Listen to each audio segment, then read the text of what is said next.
Si Sir Ben Repol. Banat Bay, nag-viral Yes, sir. yung video mo kagabi, ha? Napag-uusapan lang natin yun kagabi, ha? Pero Nakuha mo agad, ha? Oo nga grabe naman po kasi favorite song ko yun eh. Yung salamat na yun ang dahilan kung bakit merong Mocha Girls. Dahil dun sa kanta na yun. Talagang nung napakinggan ko, sabi ko, special to. Hindi ko pwedeng palagpasin tong kababuyang ginagawa nila. Hindi lang dun sa kanta, pero doon sa sinabi niya pa talaga, ha? Sinabi niya pa talagang pagod na kami. Alam mo, malaglag ako sa upuan nung sinabi niyang pagod na pagod sila.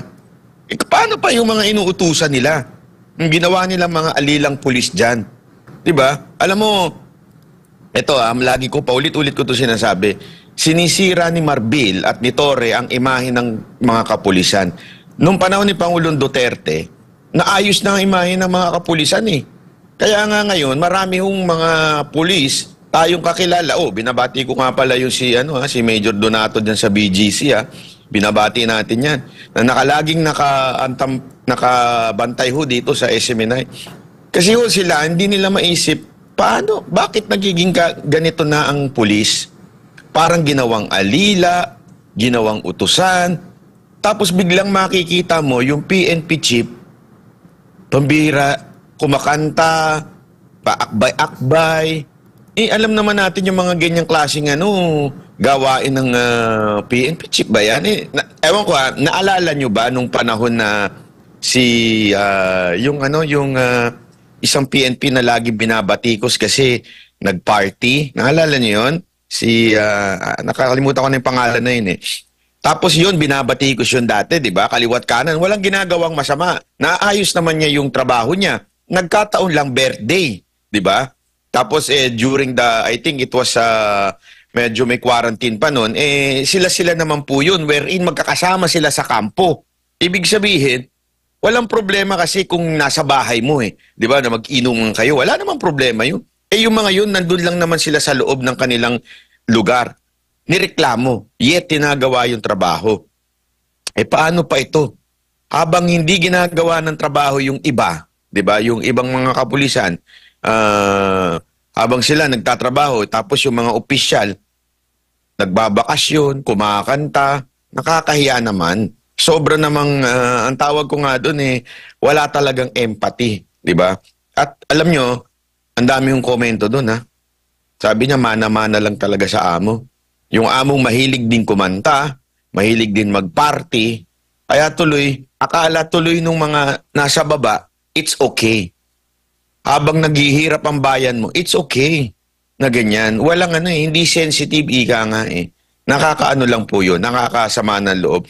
At alam nyo, sinabi ni Sir Ben kanina dyan sa Maisog, Europe, diba? Sinabi niya na hindi daw sila nakakasagap ng mga balita dahil, alam mo, ang ko dito, nare-realize ko dito, para ata tayong merong undeclared martial law na talaga Bakit? Ganyan na ganyan din nung panahon ng martial law, di ba? Na walang media na nagsasabi ng masama or else kulong ka.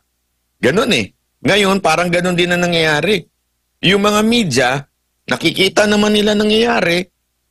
Ang ganda nga sinabi ni Atty. Torion, bakit hindi nyo man lang tanungin ang presidente? Di ba? Kayong Malacanang Press Cartel. Bakit hindi nyo tanungin ng presidente? Mr. President, sabi mo walang baril. Nagpunta lahat ng kasamahan namin doon, kitang-kita namin ng baril. Bakit hindi nyo tanungin?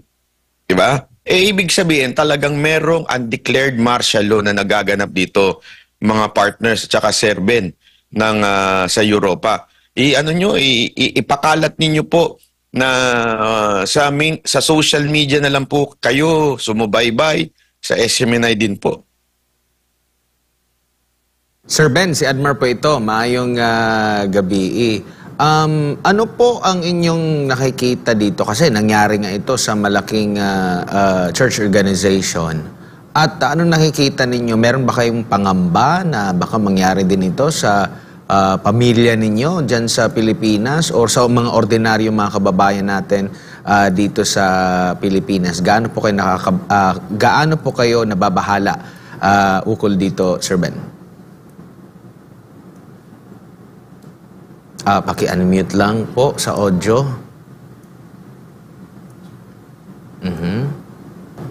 Go ahead po. Kung nangyari yan sa kung nangyari yan sa Davao, posibleng na mangyari yan sa buong Pilipinas. Kaya sinasabi ko nga sa iba, ang hirap pala na nangyari sa KOGC. Dahil sinuportahan nila si BBM, ngayon ang binalik sa kanila masama. Ang hirap pala ng gobyernong ito, hindi makatao, hindi rin makadiyos. Dahil ang nangyari sa KOGC, pinarusahan. Iisa lang ang hinahanap nila, pero full battle gear yung pumasok sa compound ng KOGC. Ano ba itong gera? Ano ba ang mga hawak ng mga KOGC members? Dala ba sila ng baril din? Hindi. So, anong ibig sabihin ng gobyerno na to na hindi nila ginagalang ang mga tao? Hindi nila ginagalang ang nananampalataya sa Diyos na katulad ng KOGC. Sabi ko nga sa isang article ko, bakit tahimik ngayon ang CBCP ng Pilipinas? Where is my brother's keeper? Sana po sila. Pareho lang tayong Kristiyano. Dapat we have also to sympathize other religion na naniwala kay Kristo. Because we are all children of God. So, ang nangyari ngayon, ito'y nagbibigay ng warning sa lahat ng mga localities sa ating bansa. Parang ang nakikita ko is a pattern that was made by Marcos Sr. noon. And I know na isa sa mga advisor dito, isa na siguro doon yung architect ng martial law. Dahil parang pareho-pareho ang template nila. Yun lang muna ang masabi ko ngayon. Sir Ben, opo, meron ka bang nakikita din ng mga senyales na merong kumukumpas na beyond na sa Philippine government? You can read between the lines. So mayroon. Kasi sinuko na natin ang ating sovereignty. Sabi natin, di ba, nakasaad sa ating constitution na walang foreign power sa ating bansa. Ngayon, anong nangyari? Meron. Hindi lang isa. Marami. So ano pang gagawin nila? Bakit sila nandito? Do you think they are here to defend our country against China? No. Maraming instances na po ang nangyari sa West Philippine Sea. Nandun ba sila? Wala. Yung mga nagtapang-tapangan dyan sa KOGC, lalo na si General Torre, dapat siyang i-assign doon sa West Philippine Sea. Para makita natin kung saan ang tapang niya. Maraming salamat. Balatbay, baka may mga katanungan Yes, sir. ka kay Sir Ben Repol. Yes, sir. Sir Ben, meron ho ba kayong mga alam na gathering pa na gagawin dyan sa Europa para ho suporta ho dito sa mga nangyayari ho sa Pilipinas? Baka may gusto ho kayong i-announce na mga gathering. Ano ho ba yung mga hakbang na gagawin nyo po, Sir Ben? Mayroon kami pero hindi muna namin sabihin ngayon. Ano? Kasi kung mayroon tayong para sa maisog, mayroon ding mga tao na gumugulo sa maisog. So hindi namin sasabihin ngayon kung kailan at saan. Dahil, for security reasons din. Pero meron din sila. Alam mo naman kung sino yun. Mm. Kilala natin sila. No? Pero hindi sila ngayon active. Pero may ilan na gustong gumugulo sa ating hakbang ng maisog. Mm. So, we will do it by surprise. Mm. And we will sabihin na lang namin sa mga membro na ganitong araw, ganitong oras para mangyari yung sinasabi mo. Mm. Maraming salamat, sir. Yeah. Magkomento lang ako tungkol doon sa ano, no? Kasi napanood ko kanina sa balita na meron daw 60 na pulis na nasaktan doon sa KOJC. Sa loob-loob ko, pati kaya yung nalaglag doon sa bubong, i-count nila na nasaktan yun because of KOJC. Kasi eto para ho sa kaalaman ng iba. Yan. Pinapalabas ho ng ng mga kapulisan, kaya marami sila, it's because violente ang mga taga KOJC. Alam niyo po mga kababayan, makinig po kayo na mabuti. Kung violente ang mga taga KOJC, marami na pong patay na pulis dyan. Bakit to? Natutulog ho yung mga pulis eh. Pwede ho silang kanain dyan kung talagang violente ho yung mga taga KOJC. Mantakin mo natutulog, open lang sila dyan. Eh kung violente yung mga yan, di sana pinagbabaril na yan, pinagsasaksak. Hindi ho violente mga taga KOJC. Ang magtataka ka, pagdating sa mainstream media, ang pinalalabas lagi yung girian na nangyayari. Nagkakaroon ng girian po dahil nga halimbawa, bigla-bigla silang magpapasok ng bagay na wala naman sa usapan. Kasi tandaan natin hindi po ito pagsakop ng kapulisan sa KOJC. Ibalik ho natin doon sa this is just serving of warrant. When you serve a warrant, hindi ho po pwedeng magpasok ka ng kung anong bagay sa loob. Uhulihin mo lang. Iba yung paghahanap at paghuli doon sa tao. Yan lang ang pinapakita, kunwari ganyan-ganyan. Ito, halimbawa niyan, yung pinapakita ngayon sa screen natin, kita nyo naman, sinipa ho ng kapulisan. Yan po ba ay gawain pa ba ng tamang pulis, matuwid na pulis? Hindi naman pumapalag dyan. Wala ho kayong makikitang pumapalag dyan. At yan po ay naka-live. Yan po mga nangyayari na yan. Yan po ay kuha habang nagla-live po. Ang isa na nga ho dyan, yung mga banateros, di ba, na mga vloggers, nagla-live sila. So wala ho silang, walang chinachap-chap, ika nga. Ibig sabihin, kung ano yung nakita nyo, yan na yun. Di ba? Wala ho eh. Anong ginagawa nila? Kinukuha lang nila yung mga dinadakip nung pulis. Di kinukuha lang nila. Pansinin nyo, wala kayong makukuhang video na mamalo ang mga taga KOJC, nanununtok ang taga KOJC. Si Boss Dada nga pwede niyang gawin yan. Siya ho ay isang dating Philippine team na wrestler. Pwede niya hong pagbabasagin ng mga mukha niya mga yan.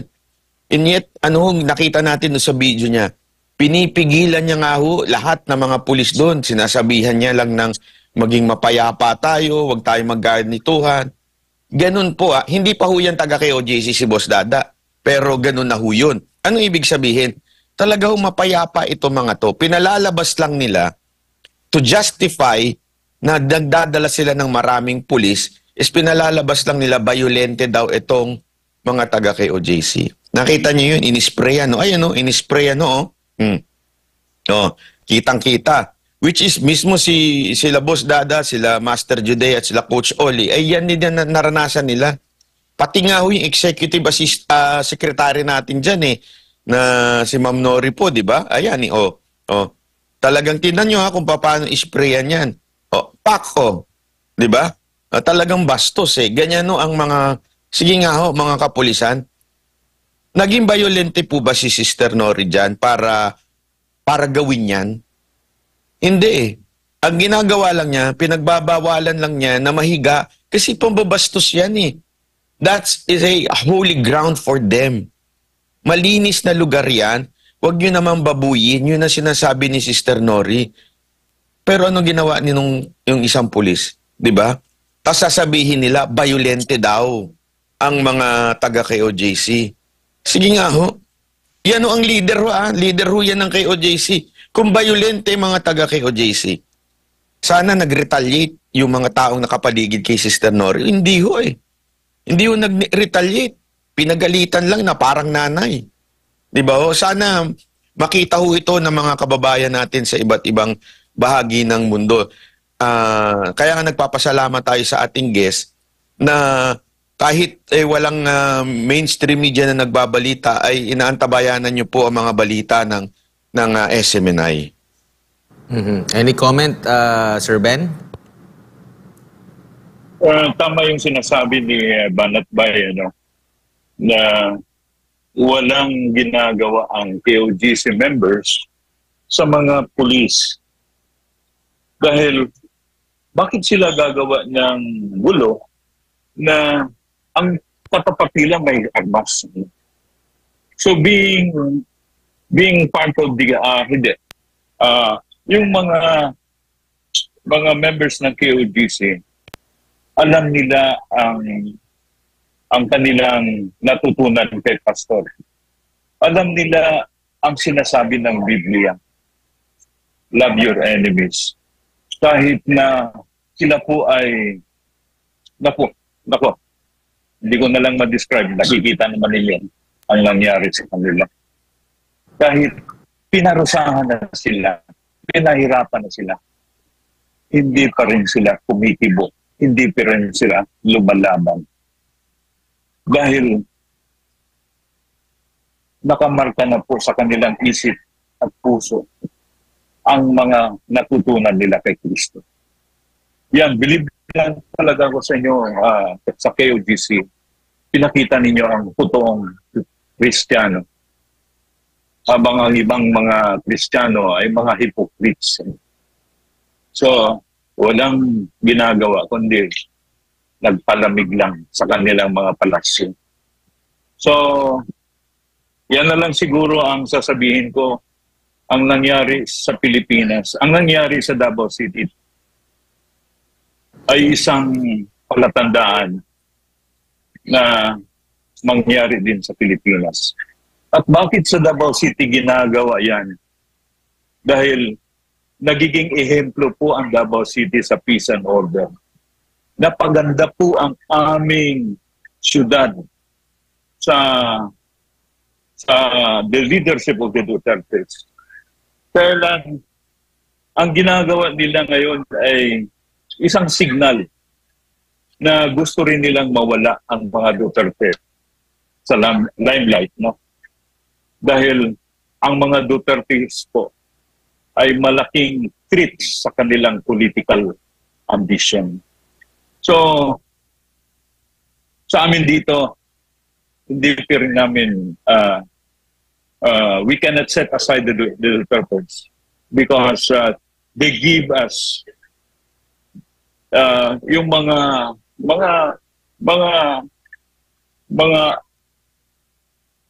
benefits sa OFW, mga benefits sa mga migrant workers. At si Tatay Digong mismo ang nagpatayo ng DMW para mabigyan ng maasikaso ang mga OFW sa buong mundo. So hindi namin makalimutan ang legacy ni Tatay Digong. And kami po lumalaban, pero hanggang sa information lang kami kasi nandito kami. So through the social media, through other outlets, ipinangaral po namin sa aming mga kapatid, sa aming mga kababayan, sa aming mga kaibigan diyan sa Pilipinas, na wag na tayong magtanga-tangahan. Dapat gawin natin ang para maitama ang mali. Yun na po. Mabuhay tayong mga Pilipino. Maraming salamat, Sir Ben Repol ng Hakbang na Mag-isog International sa inyo pong panahon ngayong gabi. Thank you, sir. Maraming salamat po. My pleasure. Partner, si Sir Ben ay yung Pinoy leader doon sa sa Munich, Germany na isa sa mga naka-meeting. Ayan, katabi ni VP Sara, siya yan. Ni Vice President Sara Duterte nang siya bumisita doon recently. Maraming mga Pinoy doon na natuwa. Update lang tayo dun sa Davao, Banat, dahil may mga kahinahinala mga individual. Bakit kahinahinala? Kasi makikita mo naman yung persa na pumasok dyan sa loob ng KOJC compound, naka-proper uniform sila eh. And sa police operation pala, dapat proper ang uniform mo. Pero kapansin-pansin itong mga pinapasok ng PNP na nakasuot ng ito yata yung pang PE nila eh. 'Di ba? Pang ibang aktibidad, no? Naka-short, naka-rubber shoes na hindi pa naka-uniform yung rubber shoes nila kasi mayroong mayroong ibinibigay kumbaga ang PNP diyan na talagang uniform yung the way sila maglakad, tinatabunan yung kanilang mga mukha. Meron pang isa dito, halimbawa, ito pinapasok ng isang opisyal na balita namin taga Davao del Norte, Davao de Oro, parang Davao del Norte ata. Kahinahinala kasi yung iba balbasarado, yung iba naman yun nga naka-t-shirt and naka-shorts, kaiba doon sa mga pulis na iba yung kanilang suot-suot na uniform. Kaya hindi maiiwasan na the more na magduda itong KOJC dahil hindi nga nagiging transparent ngayon ang pambansang pulisya. Sa kung sino ang mga ito, anong ginagawa nila dito sa loob at kung hindi sila pulis, bakit sila pinayagan na magsuot ng nakasibilyan na pulis, Banat? Actually, nabalitaan ko nga dyan tama ba ako na merong pang mga military na ngayon na nandyan daw na parang sumasama doon sa mga kapulisan. Alam niyo po, bakit po kasi importante na italakay ho ito? Mali po kasi yan. Ang mga pulis, sila po ang nag-i-implement ng batas, kaayusan within the city. Pinapasok lamang po ang mga Philippine Army o yung ating mga sundalo, kung ito'y may gulo na. May gulo, meron na kayang rebellion, o di kaya ginagamit din yan pagka merong mga tragedy na nangyari. Pero di sa particular na instance na to, ano kaya ang kanilang nais iparating sa tao kung bakit gumamit sila ng sundalo? Nakakabahala ho ito kasi parang meron silang pinapahiwatig na may kaguluhan diyan sa sa KOJC. Wherein sabi nga nila Boss Dada nung nasa mga live nila nag-iikot-ikot lang naman daw sila, wala naman daw nakakapasyal naman na maayos, walang kaguluhan. Hindi ko maintindihan bakit nila pinalalabas sa mainstream media na magulo. Wherein wala naman talagang gulo. O, tama po ba ako, Boss Dada? Andiyan na po si Boss Dada. Yes, mga bossing. Hindi, tsaka isang nakakapagtaka talaga dito, Banat Bay, yung mainstream media, bakit hindi nila kayang magbalita ng ayon doon sa mga nakikita nila? So, dito mo talaga makikita na, alam mo yun, meron talagang magkakasabwat dito sa pagpapabagsak sa Kingdom of Jesus Christ. Oo. Talagang pinababagsak ang Kingdom of Jesus Christ. Anong masasabi ko talaga? Kasi nga, ang daming ang daming alam mo yun, buong halos lahat na ng power ng gobyerno ginagamit na nila dito. Makikita mo naman even sa pagko-concert pa lang nung kanilang hepe, si Pastor Apollo Kibuloy pa din ang kanyang bukang bibig. So talagang alam mo na may may malaking tao talaga o malaking bansa na nagkukumpas dito at sigurado ako bumabaha ng pera dito, Banat Bay. O hindi nila Kaya tayo ako pupunta mabobola. dyan Baka makakuha ng konti doon sa baha ng pera. Problema, sila lang nakikinabang. Yun ang sinasabi natin sa mga kapulisan dito na habang yung inyong mga amo, pa-concert doon, pakanta-kanta sa kampo, kayo rito, nakahiga kayo sa simento. Alam mo, ito matindi pa nito. Ako na magpapaliwanag kasi syempre hindi maganda kung ang magpapaliwanag nito galing sa KOJC. Ako na magpapaliwanag kung bakit hindi nakikialam ang CBCP. Okay? Una, meron talagang factor sa kanila na inggit. Sorry ho, pero totoo ho ito Bakit ho inggit? nawalan sila ng papel nung panahon ni Pangulong Duterte. At alam naman natin, ang close noon si Pastor Kibuloy kay Pangulong Duterte, nawalan ho sila ng pwesto. Alam mo naman niya mga yan unang kasaysayan pa lang ng sibilisasyon.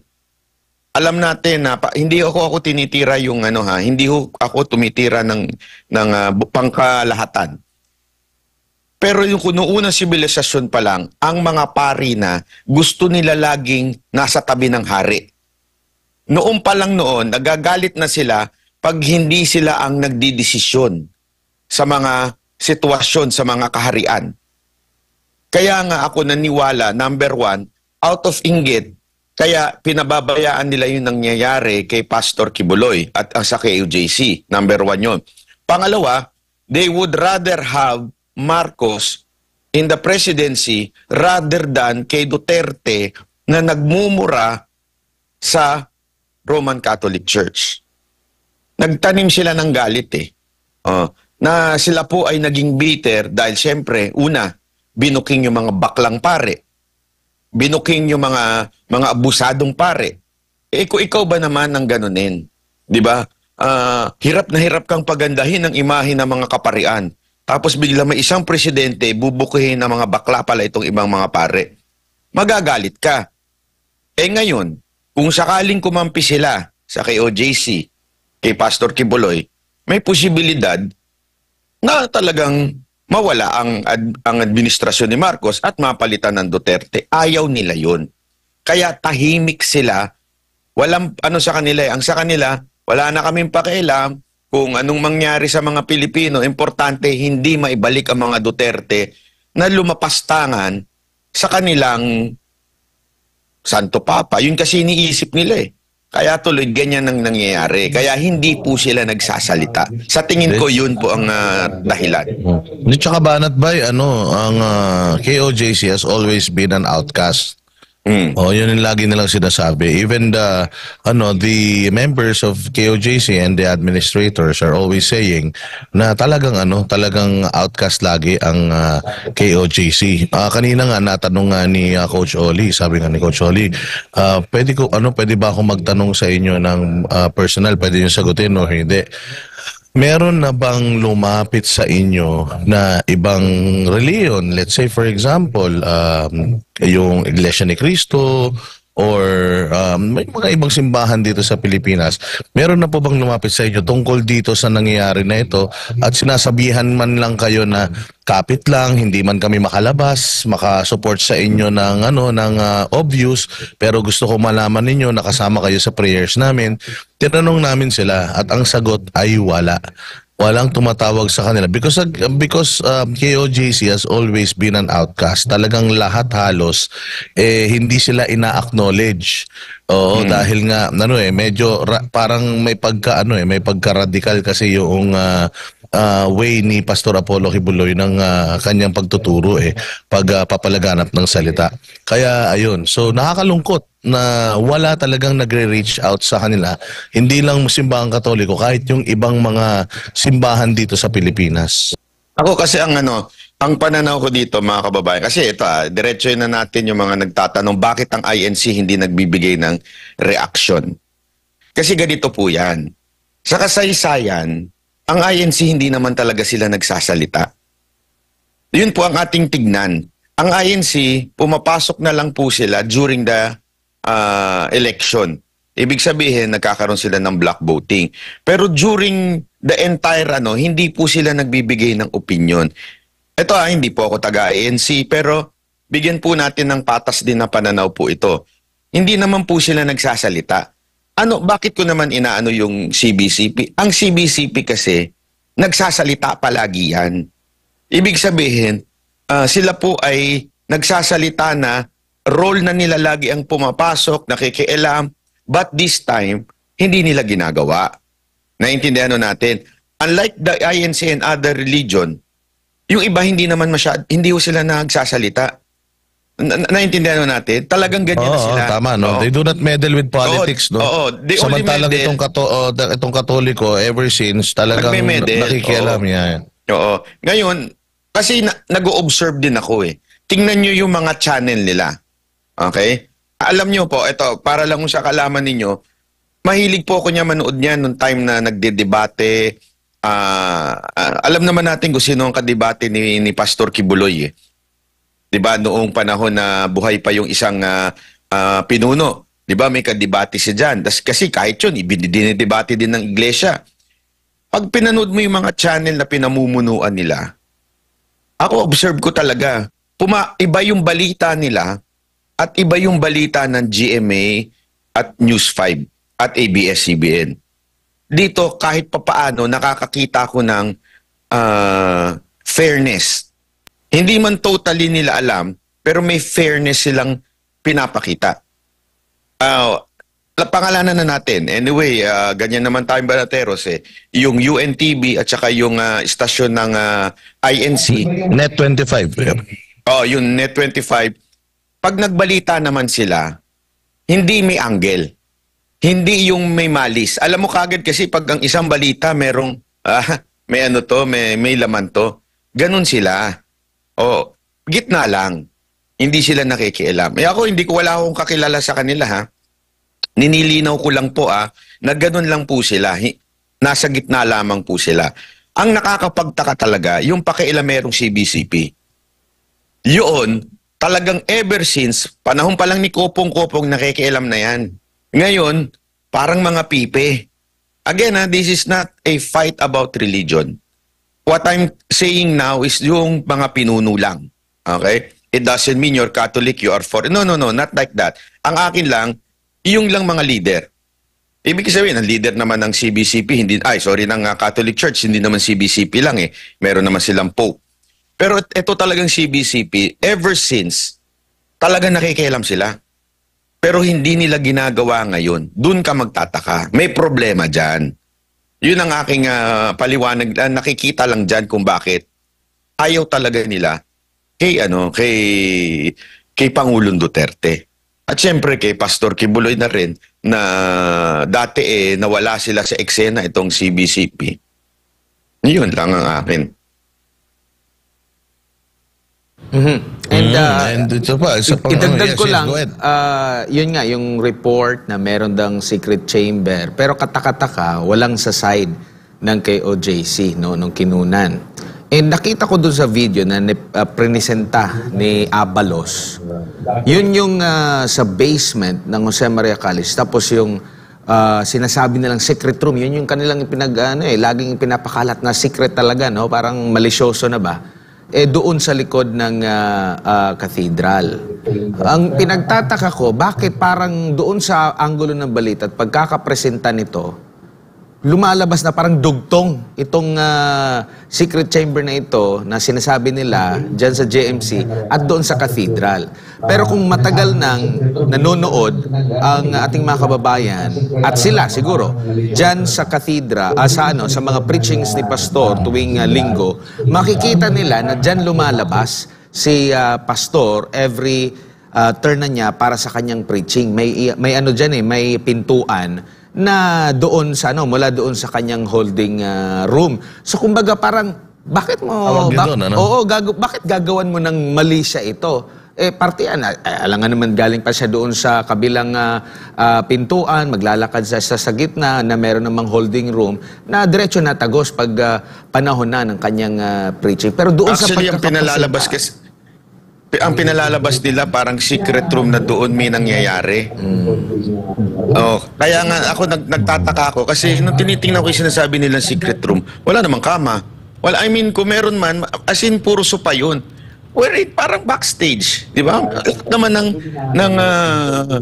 lahat naman ng katedral, lahat ng events, may backstage. Nainggit ba sila dahil napakaganda ng backstage, mukhang kwarto? Lahat to kahit to doon sa pinuntahan namin yan doon sa yung Kingdom. Hindi, yung Kingdom. Kingdom. Yes, Kingdom. Meron din diyang reception area kung saan tatanggapin yung mga ganyan din ang itsura. Di ba? Alam mo, grabe nga yung pagpresenta ni Abalos Ewan ko kung ganito talaga yung ginamit niya. Tapos may kulay violet pa daw. Parang pinalalabas niya motel ang style. Gunggong ka Abalos, lahat diyan may violet. Kasi Hindi, tsaka- kulay nila yun eh. Oh yes, kulay nila yun. Bakit eh? Sabi ko nga, grabe naman yung yung pag-twist ng balita na yun na si Abalos talaga, ewan ko yung Tsaka- utak nito. Tsaka Banat Bay, hindi kasi nila alam yung yung history nitong property ng Kingdom of Jesus Christ. Hindi naman ito binuo ng isang araw. Mm-mm. Unang tinayo itong katedral. Mm. Tapos mahabang panahon bago na itayo yung ibang mga establishmento dito. Pwede mong gawin yung sinasabi nilang mga bankers. Kung itong buong property na to ay ginawa ng isang construction lang. Ang nagigets mo yung ibig ko sabihin na pwede kang gumawa ng mga ganong lagusan kung isang beses mong hinukay ito tapos isang isang beses mo lang itong itinayo ng sabay-sabay. Pwede 'yun. Pero kung ilang dekada nang nakatayo itong kanilang katedral, tapos ang sumunod na kinonstruct nila yung kanilang Bible school. Kumbaga, yung eskwelahan, kailan lang din naman yan na-construct. Tapos yung kingdom, ngayon lang naman. So hindi siya hindi siya sabay-sabay na kinonstruct. Kaya napakalabo nung sinasabi nila na may mga bunkers connecting itong mga properties na ito, itong mga establishmento na ito.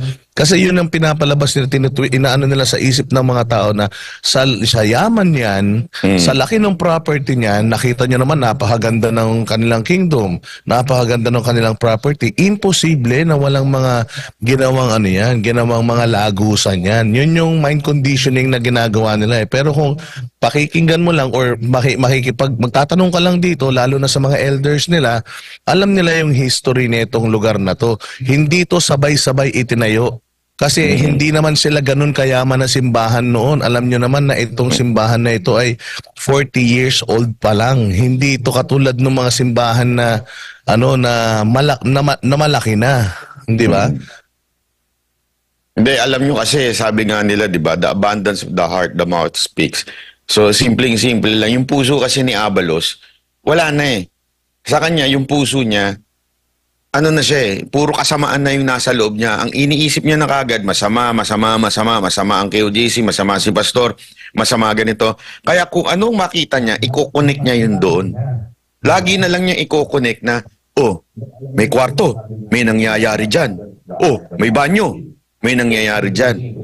Talagang ganyan ang magiging utak mo kung madumi na yung puso mo. Kailangan magpa-drug test ng mga to kasi tamang hinala sila, Banat Bay.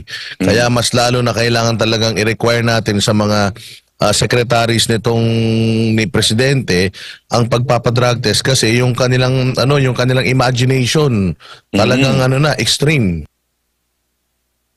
At saka, alam mo, kung isipin nyo kung meron talagang nangyayari hindi maganda dyan. Ang dami nang nagsalita.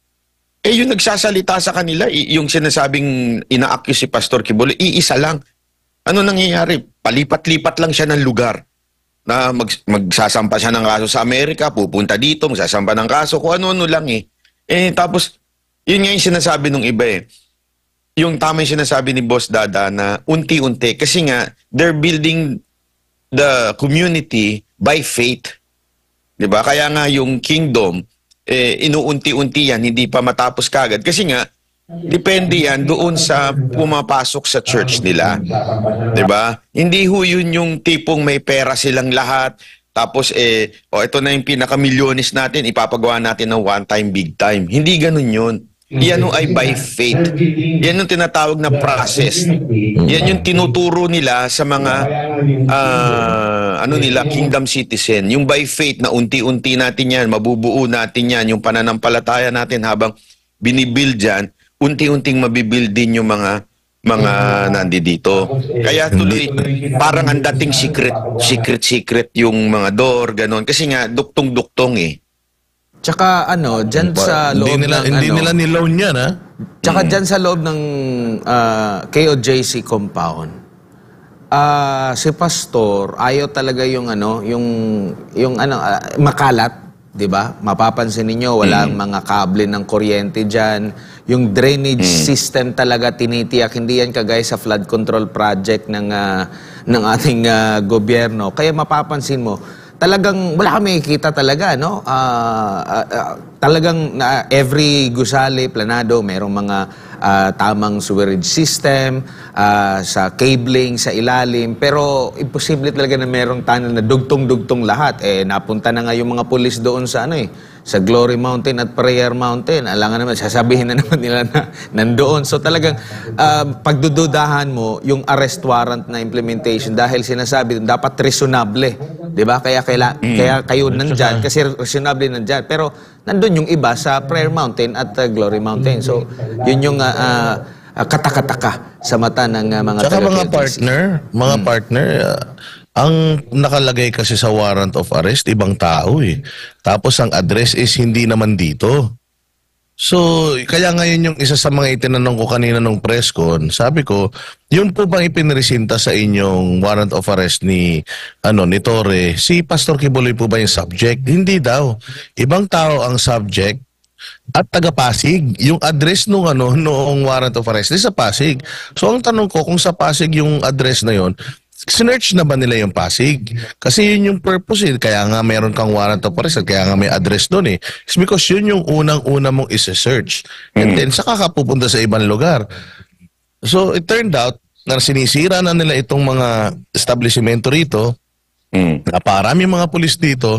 Tapos yung search naman pala nila, hindi si Pastor Kibuloy ang primary na hinahanap nila according doon sa papel na piniresenta nila. Which is talagang para sa akin, maling-mali. Yun yung isa sa mga nakakatawa. At yun yung isang bagay na palagay ko hindi alam ng media kanina at naliwanagan sila. Alam mo, isa pang ako, bantayan mo lang dyan, Boss Dada, yung ginagawang Banateros Quarter. Baka mamaya sabihin na naman nila, may ginagawa daw dyan Banateros Quarters. Oo. Kasi dyan na kayo tumire. So, baka Wala malay na. mo, magkaroon ng biglang kwarto dyan. Sabihin, dito ginagawa ni Boss Dada ang malagim niyang pagbabawas. O, di ba? Mahirap yun. Baka maano kayo dyan. O, di ba? Wala nga kaming tubig dito, Banat Bay. Hanggang ngayon, nag-iigib-igib lang kami. Sabi daw, hindi daw totoo eh. Hindi totoo. Punta sila dito, ingungud-ngud ko sila sa Inidoro. Walang flash. Hindi, sabi nung, ewan ko, napanood ko sa news, hindi daw totoo, sabi nung spokesperson ng region. Merong mga lugar dito na merong tubig. Yun dito sa kung saan kami naandun, walang tubig. Kung gusto niya, tingnan niya. Pag may tumulo, bigyan ko siyang Waxis Burger.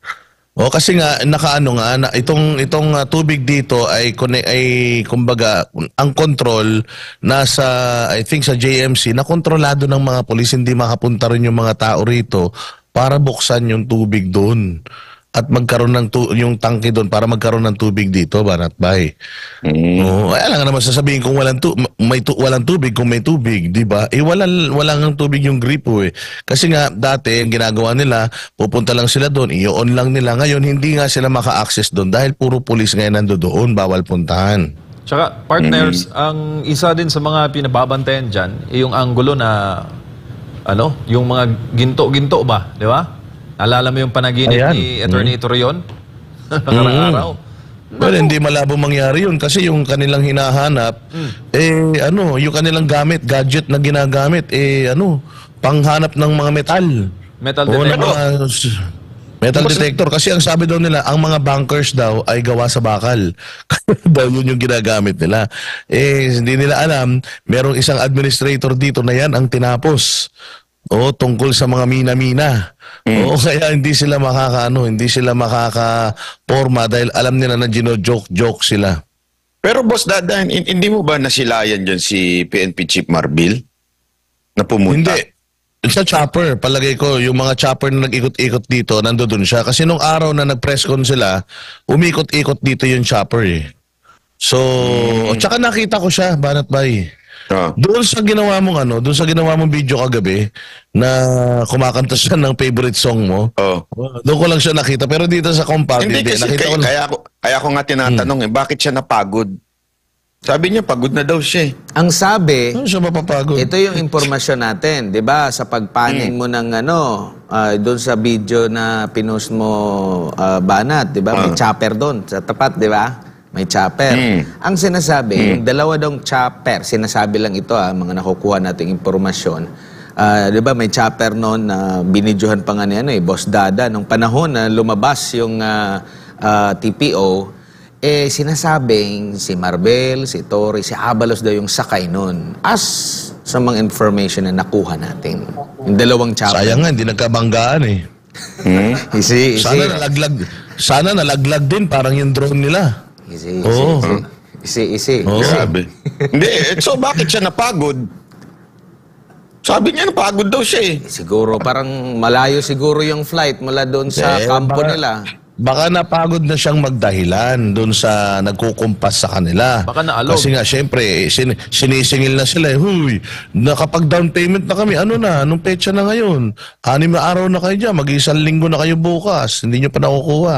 Kaya siguro pagod na siyang magdahilan, Banat Bay, dahil wala pang resulta eh. Tsaka ang isa pa sa mga impormasyon na nakukuha natin, sana hindi totoo pero sinasabing may isang platoon, US forces daw. Tapos, ang kinukuha daw ay mga PhilAm. So, either yung talagang mukhang Pilipino para hindi mapaghahalata. Para mag-blend, blend in. Nung nabasa ko yung mga gano'n na istorya, sabi ko, parang di ba? Merong naka-flag na patches na flag ng Estados Unidos. Sabi ko, baka totoo ito kasi meron tayong namata na mga ganyan. O di kayo subukan ni Boss Dada na kausapin yung mga polis kung slang na sila, baka yun na yun. Mga slang na sila magsalita. Oo, sure to. Yung mga ganito itsura. Hindi naman ganyan itsura ng mga pulis na nandito. Makikinis to eh. Alam mo mga sabon nito, Irish Spring. Hindi nagsa-safeguard yung mga yan. No? Kita mo yung mga kutis. Matikas matangkad yung isa no? Tsaka yung uniform niya, Banat Bay, malinis. Yung sa kanila kasi maraming issue ng uniform. Dito kasi, yung isang uniform, 1 taon. Ganun ang issue. Kaya kupas-kupas na.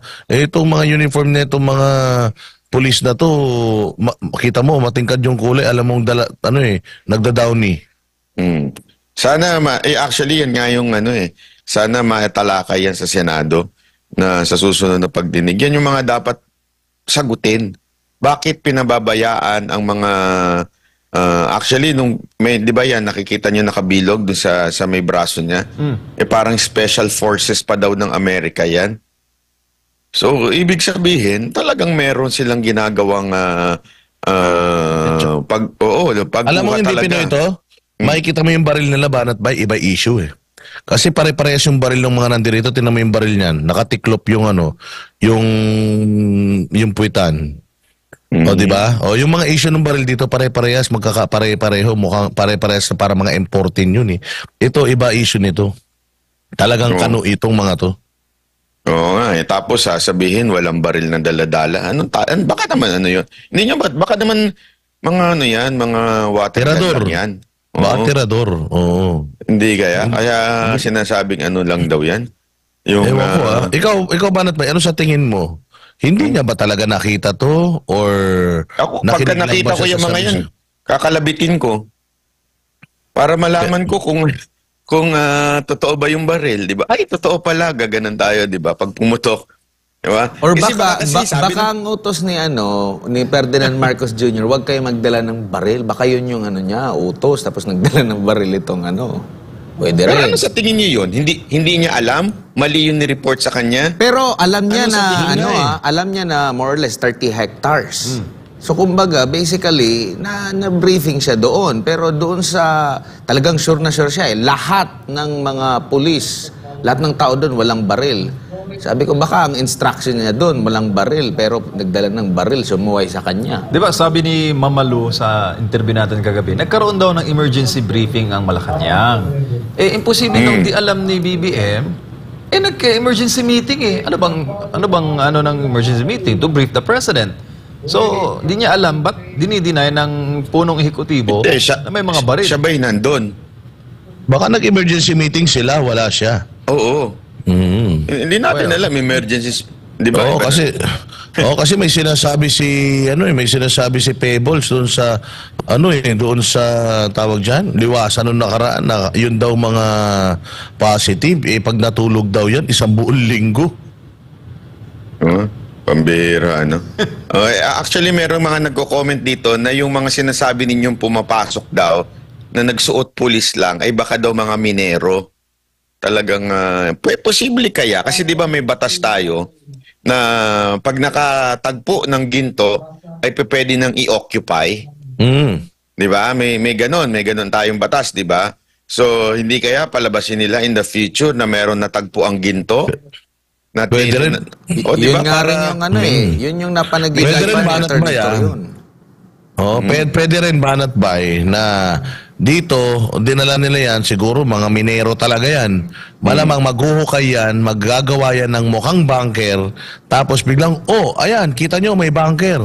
Sa pinakamasama, kumbaga tanim bunker, ang pinakamasaklap pa nito, yung tanim bata. Baka yung bunker na yun, taniman ng bata, tapos sabihin na, kita nyo, human trafficking, may bata na nakakulong sa bunker. Or Yun, lagyan napakadali. ng mga damit bata. Kasi meron tayong nakita rin kanina. Yes, pwede, yung kanina, pwede. mga pulis na parang hindi pulis eh. Batang-bata Yan, pa. mayroon bang pulis na ganyan? Tingnan ninyo yung height nakachinelas? tingnan nyo yung height niya sa height ng mga pulis na yon. At saka Grabe, hindi, no? alam mo, sobra ng katarantaduhan tong ginagawa ng PNP rito. Alam mo kung totoong itong mga to ay hindi mga pulis, Yun, no? mag-effort naman kayo. Tsaka, Medyo galingan nyo naman yung Hindi sa pag-aano inyong ninyo. height ulitin nga natin yung parang niya. Tingnan ninyo yung height ng mga pulis tsaka height niya. Oo. Hindi, tsaka itsura nito, mukhang snatcher to sa Aurora Boulevard eh. Oo, ganyan yung mga nauhuli namin sa Cubao pagka nangi-snatch ang cellphone. Ang liit no? Bata eh. Meron pa kami isa dyan. Saka- Meron pa kami isang kuwang litrato. Yun talaga may mukha sa ating playback. Yan, yan. Kung sino man si kuya. Pulis din yan. Okay ba mga pulis Ito yan? matindi. Hindi yung balbasarado, yung banat ba? Balbasarado. Yung matanda. At least walang walang hiya, discrimination. Paano? Hindi, bakit?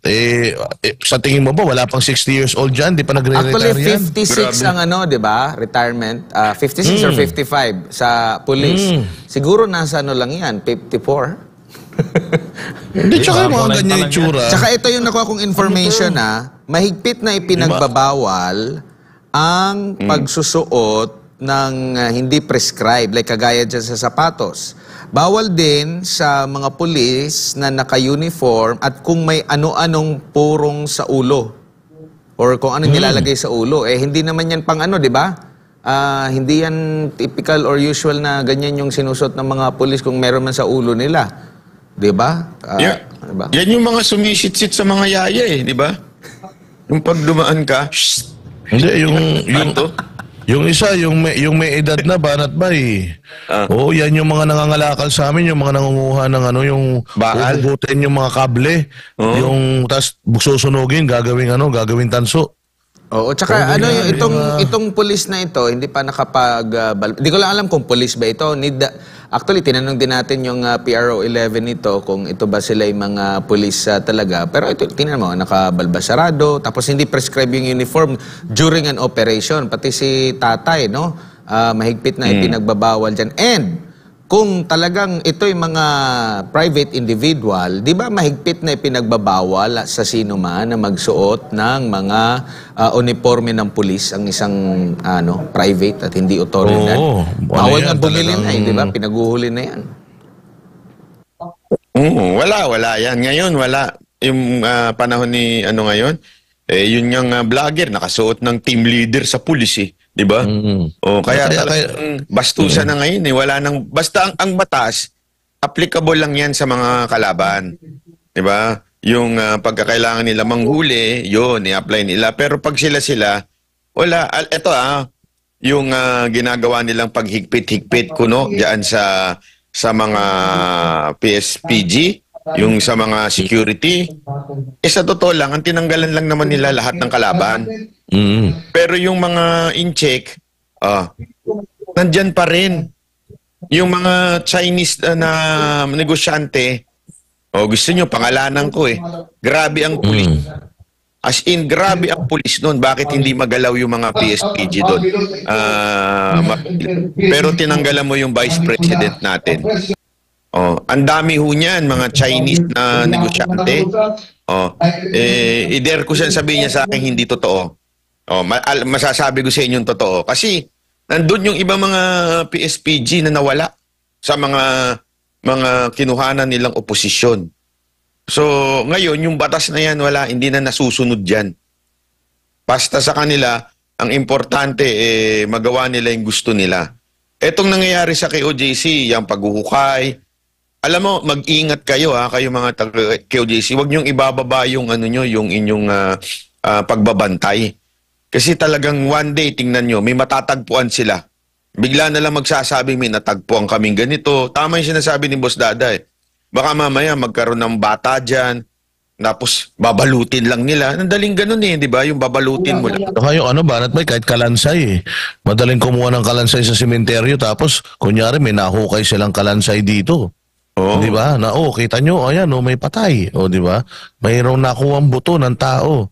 Alam nyo naman, pero alam mo, mahirap talagang paniwalaan yan, Banat Bay, kasi yung lugar kung saan sila nagdidrill at saka itong kung saan sila nagdidetect ng mga kung ano-ano, walang nakakapasok Oo, talagang wala talagang protocol na nasunod kasi usually kapag kami mga ganyang search, dapat may representative na abogado ng akusado, tapos yung barangay official, tsaka media. Pero wala as in, bawal pumasok. Sana maganda pagka may nakita kayong ganyan, ma-interview nyo kung talaga bang pulis, di ba? Wala Hindi ka makakadikit sa kanila, Banat Bay. Tsaka sila may sariling escort. Escorted sila May escort sila. Escorted sila Grabe, no? Tsaka talagang yung mga pulis dito, di ba kanina, hindi sumasagot. nagbarikada, tapos yung barikada nila parang doon ka dadaan para walang makaano. So, mas heavily, pa sila? Guarded kaysa Para silang si sinantayan ng Banat mga Bay, pulis. para silang si Skastakli. Grabe, no? Grabe yun, Pinos Hindi, ni pero Bas. alam mo, hindi ba dapat, ewan ko sa abogado ng KOJC, hindi ba dapat i-ask natin sa korte na talagang dapat merong kasama na taga KOJC sa lahat ng ginagawa at hindi pinapayagan yung paghaharang? Yun na nga yung Banat, hinihiling natin. Di ba?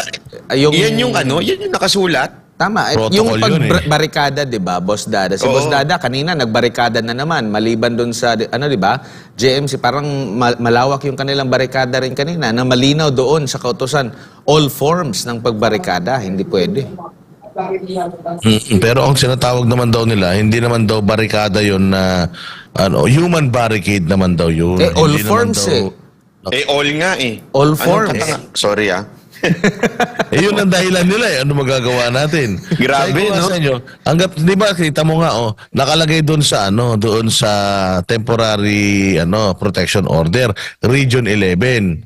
Kaya ang pinaalis lang nila, Region 11, iniwan nila yung 10, 12, 13, 14, kasi daw, nakaspecify doon, Region 11 lang. O ganun nga nila binabali yung, court orders Kaya nga sabi ko, kahit na mag-issue ng contempt order itong korte, ang tanong, sinong mag-i-implement? Ang huhuli sa pulis din. Tingin mo ba, huhulihin yan? Kaya nga, hopeless talaga tayo dito. Hindi natin alam. Kaya ang ginagawa na lang namin, kinakaibigan na lang namin sila Oo, kasi wala na As in, wala nang batas. Sila na talaga yung batas. Sila na lang yung tama.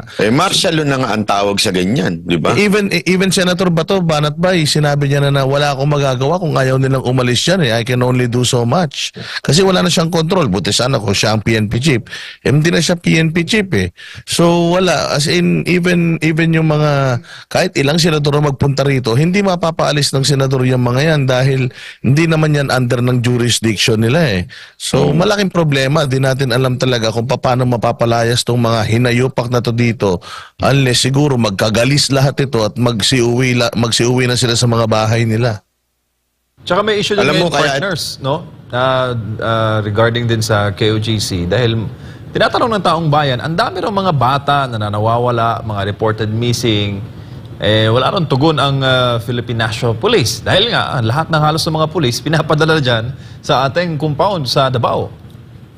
Yes, ibang batches na ito, mga Tagalog na to. Correct. Hindi na mga Bisaya yung mga nandirito, mga parang mga taga Metro Manila na nga eh.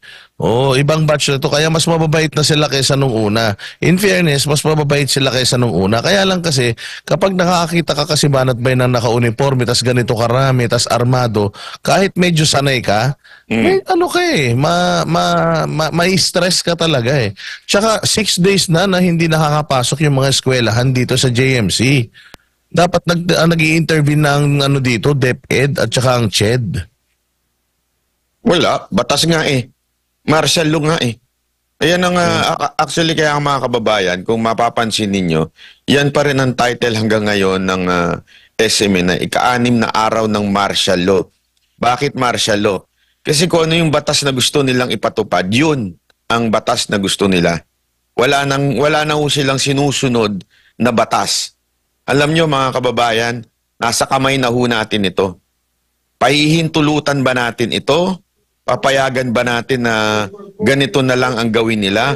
Kasi ngayon, maaaring wala kang pakialam dahil di ka naman parte ng KOJC, di ka naman taga Davao. Pero gayon pa man, darating ang panahon na pag mayroon silang gustong gawin, gagawin nila according sa kanilang gusto. Dahil nga yun ang kanilang mandato basta kung ano yung gusto namin, kung paano kami tatagal sa posisyon, gagawin namin. Ako ito lang na ano ko lang din kasi, alam nyo, pansinin ninyo bakit talagang tinutuloy-tuloy ito? Alam nyo ba na ngayon may krisis tayo pagdating sa mga baboy, pagdating sa mga pagkain? Pati ho sa kung saan-saan, grabe ho ang krisis natin. Ang dami ho na, hindi ko alam ba't di nga lumalabas sa balita Sobra na ho yung mga namamatay na baboy. Hindi lang po yan sa Batangas, kung saan-saan na po. Kaya nga papansin ninyo, pumunta kayo ng palengke, ang mamahal ng bilihin. Kasi ang daming nang nawawala. Siyempre, normal yan. Pag nawala yung ganitong mga karne, magtataas yung iba. Ang pamahalan ng pamahal, ang bilihin natin ngayon. Pero bakit ito ang pinagpopokusan ng gobyerno natin? Para malihis ang tunay na problema, yung kahirapan at walang ginagawang gobyerno. Incompetent, ika nga. Sana bantayan ho natin yan, mga kababayan, dahil oo, maaaring akala nyo, issue lang ito ng KOJC. Pero dahil sa KOJC na issue nilang pinalalabas nila, tuloy-tuloy ang pagiging pabaya nila sa ibang aspekto na apektado na yung ating buhay. Apektado na yung ating pangangailangan tulad ng mga pagkain na ang mamahal na ho ngayon. Napaka-epektibo na smokescreen talaga nitong issue na to sa KOJC. Kaya kung makikita mo, ayaw nilang umalis dito. It's because marami sa mga Pilipino, as in majority ng mga Pilipino nakatutok dito.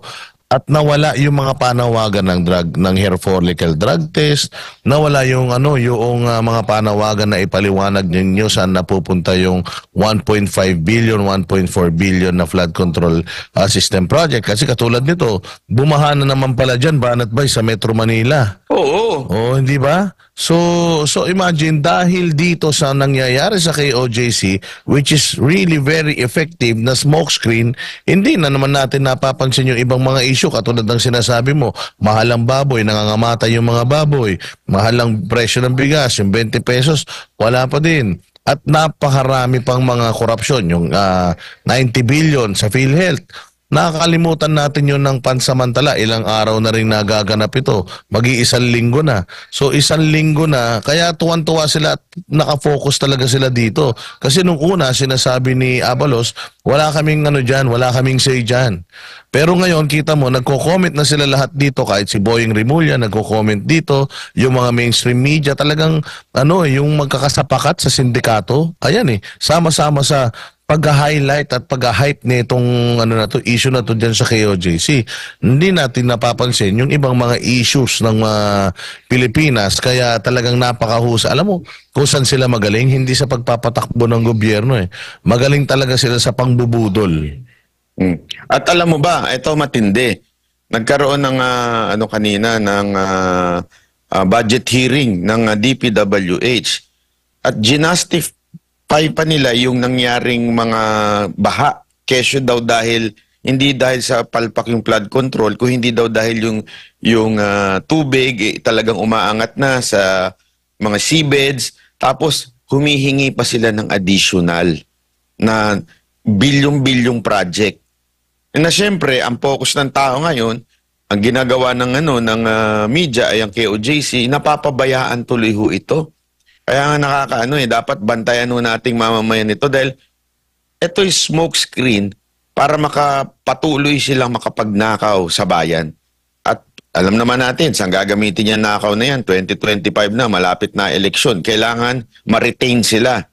Kailangan ma-re-elect yung mga grabe ho, mga pang-aabuso, mga abusadong congressman. Pag pinanood nyo yung mga hearing, ako dun sa sa issue nung Pogo, yung kila Guo, wala akong pakialam doon. Pero grabe ho, gamitin yung abuse nila. Talagang inaabuso ho nila yung yung contempt power nila. Ayaw mo lang sabihin yung pangalan ng kaibigan mo dahil wala naman silang kinalaman sa'yo, iko-contempt ka. Sabi ko, ano man namang klase yan? Karapatan naman ng ibang tao na magkaroon ng private life kung ayaw nilang banggitin yung iba. Pero grabe, sobra talagang ginagawang pang-aabuso nitong mga congressman natin. Oo, wini-weaponize talaga itong kamera. Kaya bantayan po natin yan, mga kababayan. Eto, ginagawa dito para tayo ay ma-distract lang sa mga issue, sa korupsyon, sa pang-aabuso sa kapangyarihan. Yan ang ginagawa nila. Kaya pinalalala. Hindi ko nga maintindihan warrant lang yan. Isi-serve mo lang yan. Ibig sabihin ng warrant na isi-serve, nakita mo, sa tingin mo, because your intelligence says so na naandyan, isi-serve. Pag wala, uwi na kayo. Di ba? Ganun lang kasimple. Anong ginagawa nila? Ba't naguhukay? Hindi na pagsiserve ng warrant yun. Ano na yun? Search warrant na yun. Iba na ho yun sa warrant of arrest na sinasabi. Search warrant, naghahanap na kayo ng kung ano-ano. Di ba? Hindi na ho yung pagsiserve ng warrant of arrest. Kalukuhan na po yung ginagawa nila. Alam naman ng taong bayan ang totoo ngayon at patuloy lang tayo mga partners sa kumbaga ika nga, we will fill in the gap. Balateros, SMNI at lahat ng mga independent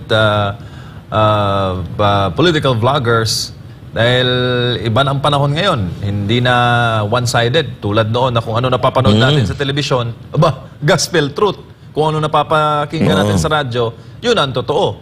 Iba na ang panahon ngayon, may pambalanse na tayo, Boss Dada. Kaya nga kanina, bakbakan kami doon sa press con.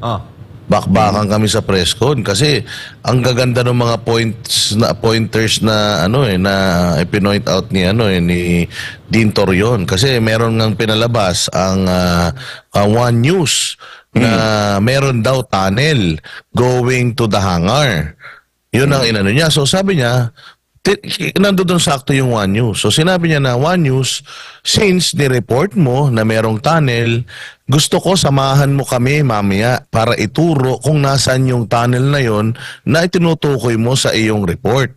Ngayon, ang sabi ng One News ay hindi yun sa amin galing. Report ito ng isang outlet. Tapos, inano lang namin, ibinalita lang namin. Ayun nga sinasabi ni Atty. Torion na, yun na nga, report niya, hindi ikaw ang gumawa ng report niya, hindi mo kinonfirm sa amin, ibinalita mo. Bakit hindi mo man lang kami tinanong bago mo ibalita?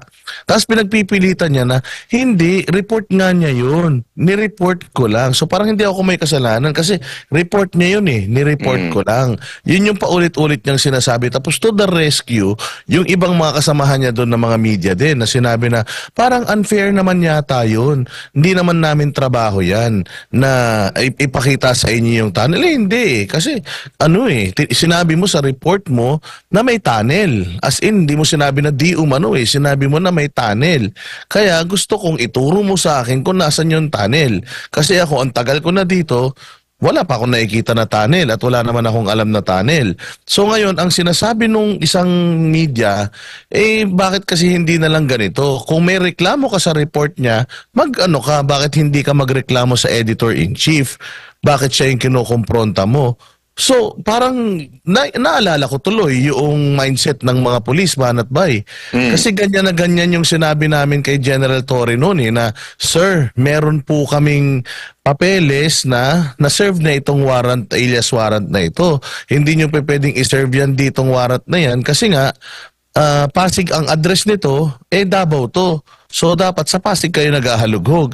Ang sabi ni Torre, demanda nyo na lang ako, kasuhan nyo na lang ako kung sa tingin ninyo may nilabag akong batas. Hindi ito ang panahon na para magdebate tayo. Basta papasok ako dyan, 30 minutes, ganun eh. So parang yung mga media, yun ang sinasabi nila, magbabalita kami, kung may reklamo kayo, doon sa balita namin, kontakin mo yung editor-in-chief namin. So, katarantaduhan, di ba, Banat Bay? Kasi ang gagawin nila, magbabalita kami kung, tapos kung meron kayong problema, reklamo kayo sa taas. Huwag nyo kaming, kasi kami nagbabalita lang. Ang essence ng pagbabalita, before mo ibalita, kailangan nakuha mo yung both sides.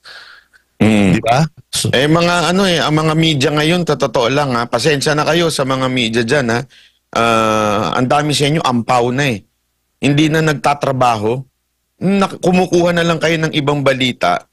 Tapos, kunwari, ang lusot nyo na lang, binalita niya. So, ibabalita ko. Anong tawag sa inyo? Hindi journalist. Chismosa ang tawag sa inyo.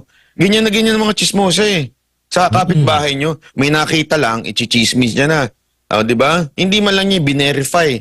Ganyan yung ginagawa ng mga chismosa. Syempre tayo, banateros tayo, Banat Bay. Hindi tayo pumayag. Talagang I stood up. Sabi ko, hindi pa pwede yan. Kailangan, pag nagbalita ka, kailangan alam mo yung istorya ng kabila or at least man lang, kinuha mo yung posisyon ng kabila. Hindi pa pwedeng balita now tapos reklamo later.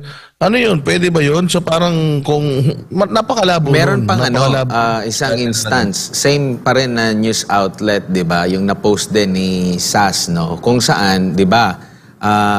Breaking natin, nagtanong din si Attorney Torion tungkol doon sa tangkang pagpapasabog, 'di ba? Doon sa negotiation ng isang abogado. Na nagtanong si Attorney Torion, ayaw naman sumagot ni Torre, dinanala niya sa social media. At the same time, dito rin, napatanong din sa SMNI. Dahil nga, mismong lawyer ng KOJC, yung kausap nung police officer na yon na sinasabi na dapat makipag-negotiate within 2 hours, kung hindi nyo isusuko, pasasabugin. Talagang galit yung abogado na KOJC missionary din, member and worker din diyan po sa KOJC. No, ngayon, after noon naglabas ng balita agad itong taga Philippine National Police Regional Office 11 kung saan nagpalabas sinasabi na isa na naman pong kasinungalingan ang pinapakalat ng KOJC tungkol dun sa pagpapasabog. Sabi, fake news daw. Okay? Same din. Nag-video pa nga One News din yun Tapos, same na news outlet, si kaibigan ni Boss Dada, si Gretchen Ho, nag-report. At doon sa kanyang report, sinabi niya na nandun siya mismo nung nagkaroon ng argumento ang police officer at yung KOJC lawyer na tungkol nga doon sa negosasyon na tangkang pasasabugin yung mismong cathedral. Ang tanong, bakit hindi niya pinuna itong Police Regional Office 11 na nagsabi na fake news ang KOJC na mismo siya nandoon nung nagkaroon na ng argumento. Nandun pala yata siya sa kampo, kung di ako nagkakamali. Nandun siya sa kampo kasi sabi niya, narinig niya. Witness siya doon sa nagkaroon ng negosasyon na tangkang pasasabugin. Bakit hindi nila kinorek yung kanilang kasi nilabas din nila sa kanilang platform na ang pagsasabi ng Police Regional Office 11 na fake news daw ang KOJC, fake news daw yung ipinalabas na balita. Pero siya mismo, first hand, nagsabi na yun ang plano. Talagang sabi ko nga sa iyo, Admar, twisted na talaga. Kaya nga ako sa aking vlog, lagi kong sinasabi doon sa mga nanonood sa akin na pag every time na meron silang mga balitang na babasa, nakikita, napapanood sa mga media, galit na galit sila. Kaya ako sinasabi ko na lang talaga na wag nyo nang panoorin kasi yung credibility nila talagang wala na eh. O sa akin, masasabi ko na talagang kasapakat na sila dito sa sindikato ng ano na ito eh, ng pagbabalasubas sa Kingdom of Jesus Christ eh. Kasi even sa mga makikita mo na itong mga media na to, they are so full of themselves. Mantakin mo ang biktima dito kay OJC, tapos sa mga press conferences, parang lumalabas na sila pa yung biktima, na sila yung nahaharas, na sila yung blindsided, sila yung walang information.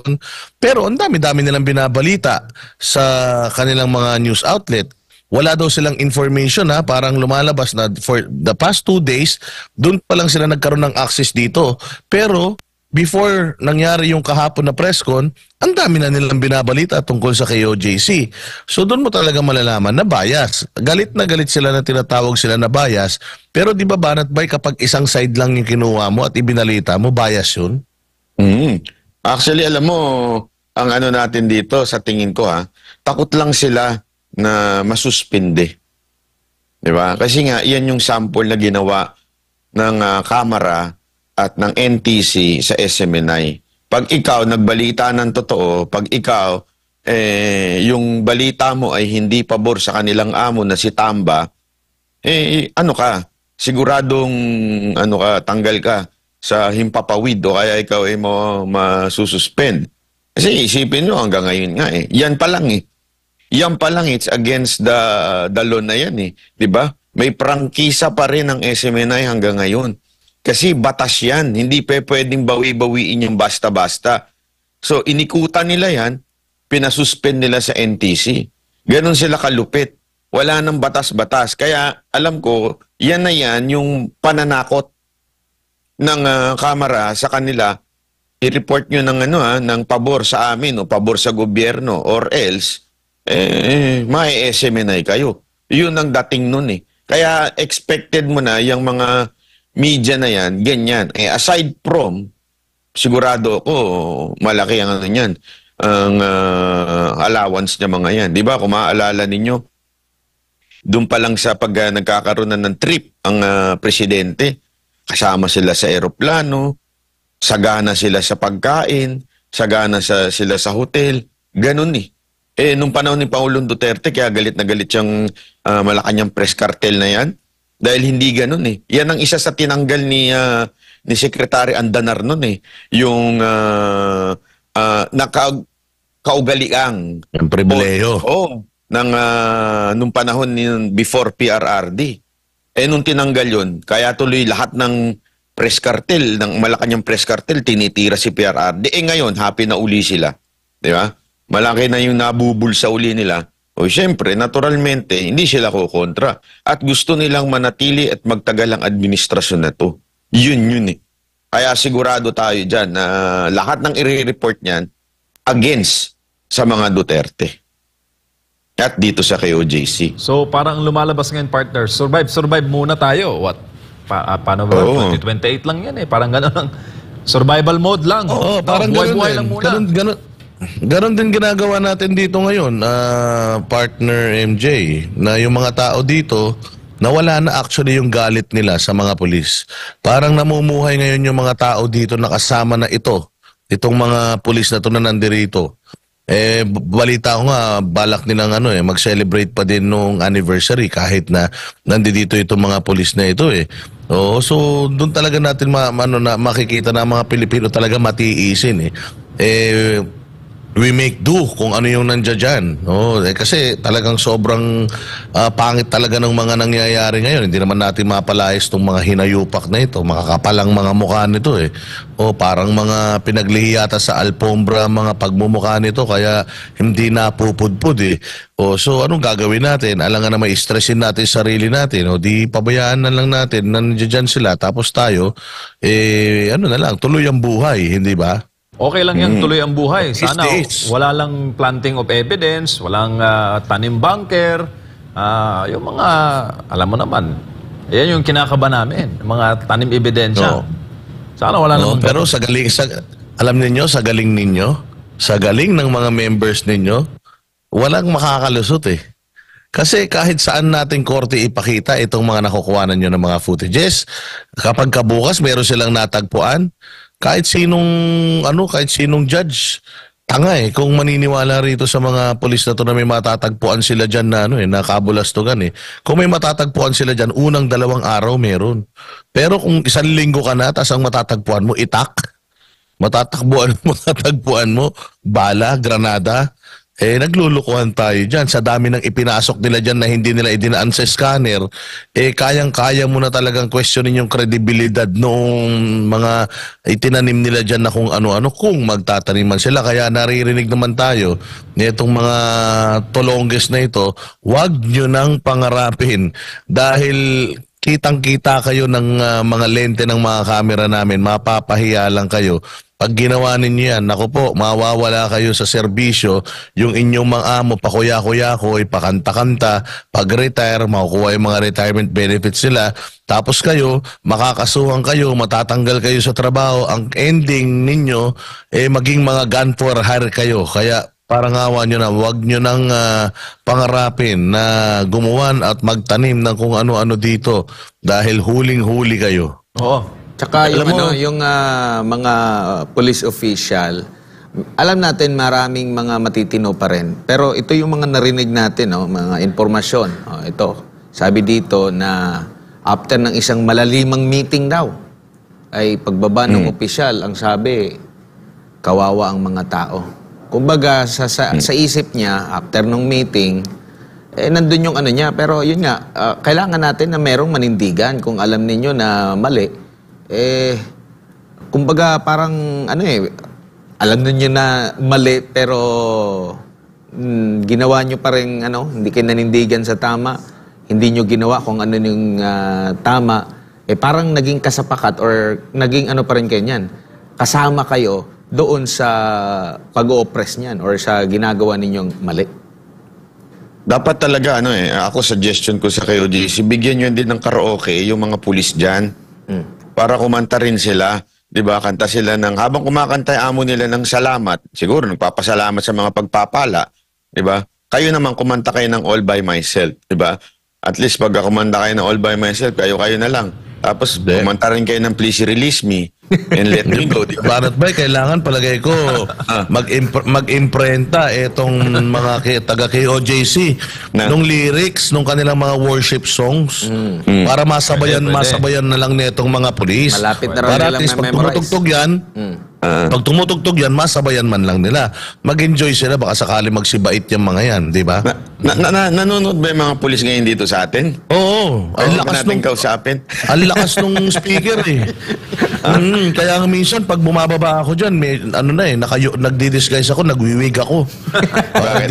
Epektibo naman, Boss Dada. Hindi ka naman napapansin. Hindi. Kasi alam mo naman, pag nagwig ako, kamukha ko si Beyonce. Yung mga Buti pa yung si mga pulis dyan. Buti pa si Father doon sa Cebu. Mas nakakaalam pa doon sa mga di ko alam kung naiintindihan niyo yung binabanggit niya. In Cebuano kasi yung niya ang sabi pa nga niya dito, nagtataka siya dahil bakit daw yung detector nakaka-detect ng chamber pero hindi ma-detect kung saan ang daanan. Kasi nga dumaan sa kung saan-saan hindi doon sa check, di ba? Hindi, ako kinakausap ko lang yung mga pulis dito. Alam mo, kayong mga pulis, may mga pamilya din kayo di ba? Meron din kayong mga mahal sa buhay. Yung amo ninyo, panoorin ninyo, pinost ko sa Facebook ko, tingnan nyo kung anong ginagawa. Habang kayo nagpapakapagod, nagpapakahirap at haharap sa kaso, in the future, yung amo ninyo, ang saya-sayaw. Paakbay-akbay na lang. Diba? Paakbay-akbay, pakanta-kanta ng salamat habang kayo nandyan nagpapakahirap. Kung ganun lang kung gayon pala, yan ho ba ang pinasok ninyo? Yan ho ba ang pinangarap ninyo sa buhay nyo? Maging alila ng mga ganyang klaseng tao? Alam mo ba, Banat Bay, napakagalante ng mga banateros sa community. Dahil kanina nag-ambag-ambag sila para tayo ay makapagbigay ng hamburger ba? Waxis burger. Siyempre gusto natin sila. Oo, so binigyan natin sila ng Waxis Burger itong mga kapulisan. Umorder tayo ng 100 mahigit na Waxis Burger. Ibinibigay natin sa kanila, ayaw nilang tanggapin. Bakit daw? Kasi daw, pinupukpok daw sila, binabaston daw sila ng ng mga opisyal nila pag tumatanggap sila ng galing sa mga taga-KOJC.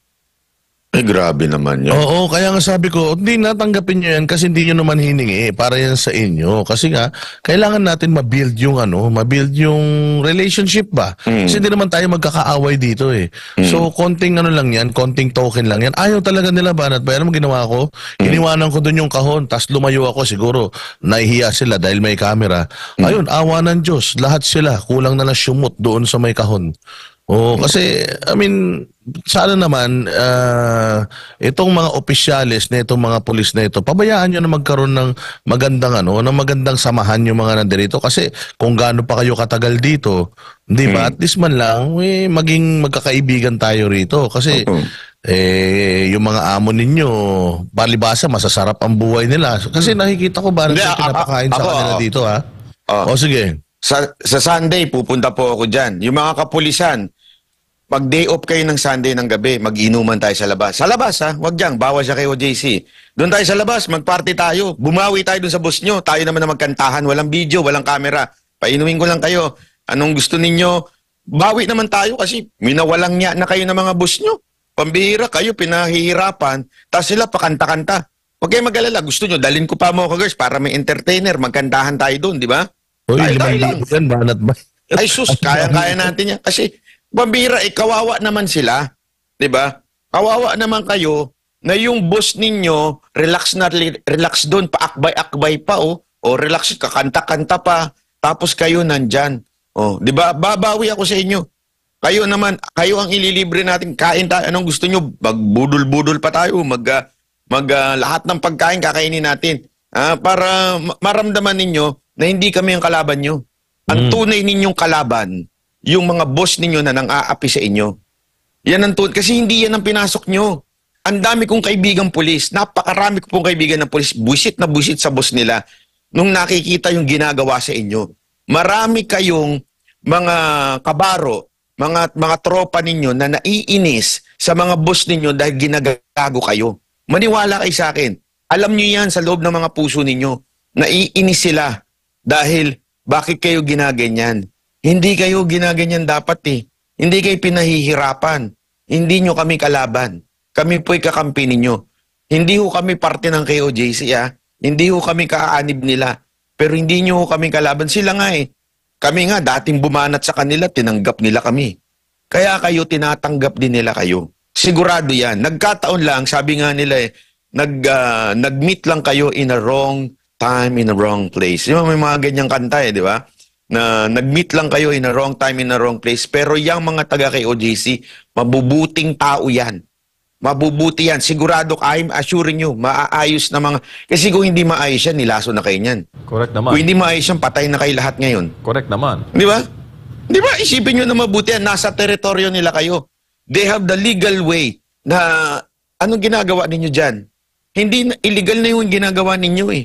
Yung pag-serve ng warrant, hindi ho yan forever na o-occupy mo yung place. Kung talagang lalabanan lang kayo, merong legal basis ang mga taga KOJC pero hindi nila ginagawa dahil mahal nila kayo. Tandaan niyo yan. Yung mga amo nyo, hindi kayo mahal. Ginagago lang kayo. Ginagamit lang kayo para makuha nila yung reward nila. Ayun. Yun lang yun. Yun. Boss Dada, partner Banat Bay. Mukhang mabiyahe pa ito si Banat eh. Yun na ba yung uli mong mensahe sa ating mga kababayan ngayong Biyernes ng madaling araw? Mga kapulisan, magkita-kita tayo dyan ha. At pag labas tayo, tas doon na lang tayo sa labas. Magkantahan din tayo dyan. Lugi kayo eh. Boss Dada. Ako naman, ganun pa rin. Araw-araw magkakasama naman kami dito ng mga pulis na yan. At nakikita naman natin na itong batches na ito, Banat Bay, hindi na talaga katulad ng mga kasing demonyo noong mga unang nandirito. Oo, at nakikita rin natin mas malinis na itong mga nandirito kaysa doon sa yung mga nauna kasi yung mga nakauna talagang mga balasubas eh. Pero itong mga to nakikita natin na mas okay. Sana, kasi alam ko rotation yan eh. Sana yung mga yun hindi na bumalik dito. Dahil pagbalik ng mga yun dito, naku po, hindi natin alam. And sana rin, sa mga kapulisan natin, sumunod naman tayo sa batas. Kasi kaya kayo nandito sa compound na to dahil merong court order na pinapahanap itong mga akusado. Meron din na lumabas na court order na sinasabing huminto na kayo sa mga ginagawa ninyo. So ano ba talaga? Sumusunod ba kayo talaga sa korte o hindi? So dapat po dito at saka isa pa yung mga sundalo na nandirito ngayon na parang ginastify pa ni Gibo Teodoro yung presence ng mga militar dito. Alam nyo, kayo na lang talagang inaasahan ng mga Pilipino eh. Dahil ang pulis, wala na tayong tiwala. Dahil dito nga sa ginagawa nila, wala nang batas-batas sa kanila eh. Sila na ang batas. Umaasa tayo na ang militar, ang magsasagip sa atin, pagdating nung panahon na talagang hindi na natin alam kung kanino tayo lalapit. Kung hindi tayo kayang proteksyonan ng mga kapulisan natin at ng Estado, ini-expect natin na yung mga sundalo ang magpoprotekta sa karapatan natin at sa safety natin. Ang problema, kung pati ang military magpapagamit dito sa politika ng mga nandiyan sa gobyerno against etong mga Duterte at mga kaibigan ng mga Duterte, ano na mangyayari sa Pilipinas niyan? Hindi ba? Kawawa naman ang mga Pilipino kung kayo ng mga inaasahan namin, kayo pa yung magra-riding in tandem para gahasain kaming mga Pilipino. Kaya sana sa military, huwag po kayong pumayag na magamit po kayo sa politika at sa mga pulis naman. Sana po kung alam nyo na pong mali, sana, ano na po ninyo, siguro make a stand. Siguro umuwi na kayo, umalis na lang kayo. Kasi marami pa naman siguro kayong trabahong makukuha kaysa naman binababoy lang kayo ng mga hepe ninyo. Binibilad kayo sa araw kahit hindi naman necessary. Pinapagawa kayong, kung kailan tanghaling tapat, doon pa kayo pinapagawa ng barricade. Na hindi naman necessary dahil etong mga taga-KOJC, hindi naman mga bayolente. Siguro sa 6 na araw at magpipitong araw ninyo nang nakikita na itong mga taga-KOJC ay mga maayos na tao, sana naman i-consider ninyo itong request namin na bigyan at ibalik sa kanila itong compound at bigyan sila ng maibalik yung kanilang normal na pamumuhay. Hindi ba? So yun lang ang ating kahilingan dito sa mga kapulisan natin at syempre sa militar at sa mga taga-KOJC. Bilib pa rin kami sa inyo dahil nakikita namin na unti-unti yung mood dito ay bumabalik na po sa normal. Parang na-embrace na din ng mga taga-KOJC etong mood dito sa compound ngayon na kahit na nandiyan dyan hostile yung ambience dahil nandiyan dyan yung mga polis, nakikita natin na somewhat nakakapag-adjust na yung mga tao. So hopefully, dadasal tayo sa Panginoon na sana magising sa katotohanan itong mga pulis na nandirito at yung mga opisyal nila at ibalik na sila sa mga pamilya nila. Kawawa naman itong mga to, ang lalayo nila sa pamilya nila. Thank you mga partners at maraming salamat din sa ating mga kababayang patuloy po nakatutok at nakasubaybay. Huwag po kayong mag-alala. Magtutuloy-tuloy pa rin po ang special coverage natin dito po sa SMNI.